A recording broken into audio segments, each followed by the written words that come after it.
सुप्रभात विद्यार्थियों। आज हम इस वीडियो में पत्र लेखन के विषय में जानकारी प्राप्त करेंगे।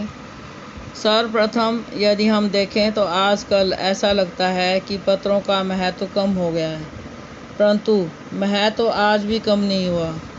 महत्व कम होने का कारण टेलीफोन, मोबाइल, इंटरनेट जैसे साधन हैं।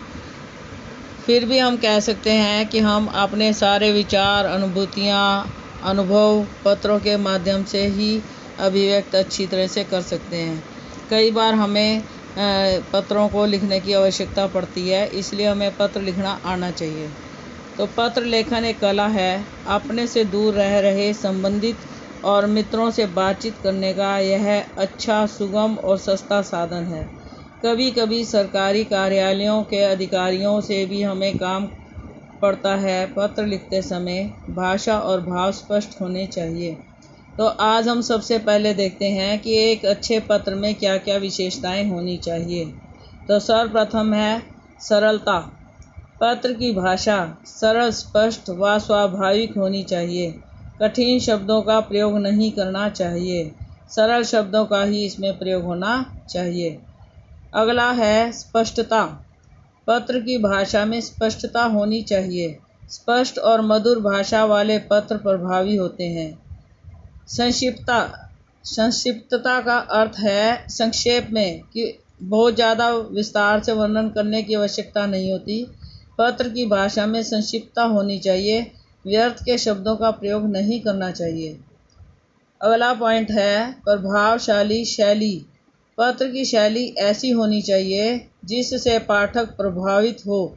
वाक्यों का नियोजन, शब्दों का प्रयोग और मुहावरों का प्रयोग अच्छी भाषा के आवश्यक गुण हैं और ये गुण उसमें होने चाहिए।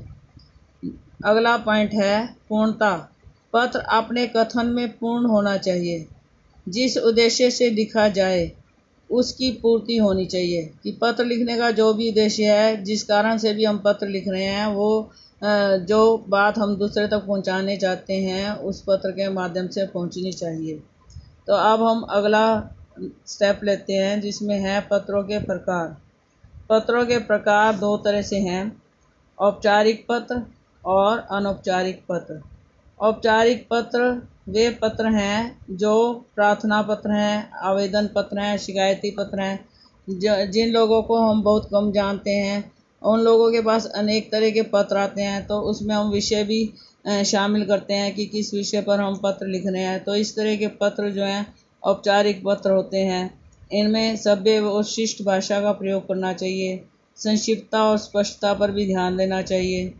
तो दूसरे हैं अनौपचारिक पत्र। अनौपचारिक पत्रों के अंतर्गत ये वे पत्र आते हैं जैसे हम अपने भाई बहन को लिखते हैं, सगे संबंधियों को लिखते हैं, या किसी मित्र को बधाई पत्र लिख देते हैं। शुभकामनाओं से संबंधित पत्र, धन्यवाद करने के लिए जो पत्र हैं, या विवाह शादी पर आमंत्रण करने के लिए जो पत्र हैं। तो यहाँ पर कोई औपचारिकता, दिखावा, बनावटीपन नहीं होता। जहाँ निकट संबंधियों को लिखते हैं, निजी संबंध होते हैं, तो इस तरह के पत्र जो हैं अनौपचारिक पत्र कहलाते हैं। तो अब हम देखते हैं कि किसी भी पत्र को लिखने के लिए किन किन अंगों पर ध्यान देने की आवश्यकता है। पत्र चाहे औपचारिक हो या अनौपचारिक, पत्र के निम्नलिखित अंग होते हैं जैसे पता और दिनांक। पत्र के बाईं और ऊपर कोने में पत्र लिखने वाले या पत्र भेजने वाले का पता और उसके नीचे तिथि लिखी जाती है। तिथि लिखने का तरीका है जैसे दिनांक 18 मई 2020 इत्यादि। आगे दूसरा स्टेप है संबोधन और अभिवादन शब्द। जब हम किसी को पत्र लिखना आरंभ करते हैं तो उस व्यक्ति के लिए किसी न किसी संबोधन शब्द का प्रयोग अवश्य ही करते हैं, जैसे पूज्य, आदरणीय, मान्यवर। अब जब संबोधन करते हैं तो उसके साथ अभिवादन भी आ जाता है, जैसे सादर प्रणाम, सादर चरण स्पर्श, नमस्ते, नमस्कार इत्यादि। पत्र की सामग्री। पत्र की सामग्री संबोधन और अभिवादन के बाद पत्र की सामग्री आरंभ होती है। यह पत्रों पर निर्भर करता है कि उस सामग्री को कैसे आरंभ किया जाए। तो आरंभ करने का एक तरीका निजी पत्रों में होता है, और निजी पत्रों में जैसे हम हालचाल पूछते हैं और उसके बाद जिस विषय पर हमने लिखना है उस विषय के अनुसार लिखते हैं, तो उसकी समाप्ति भी करते हैं, सबको शुभकामनाएं देते हैं। तो इस तरह के पत्र की जो बीच की सामग्री है वो 3 हिस्सों में बटी होती है। उसका आरंभ होता है, मध्य में उद्देश्य किस विषय पे बात कर रहे हैं, और उसका अंत होता है। और अंत में जो आगे संबोधन है उसके अनुसार ही पत्र का अंत किया जाता है। जैसे हम माता जी को पत्र लिख रहे हैं तो नीचे आ जाएगा आपकी आज्ञा का, आपकी पुत्री। तो इस तरह से पत्र का अंत भी संबोधन के अनुसार ही होता है।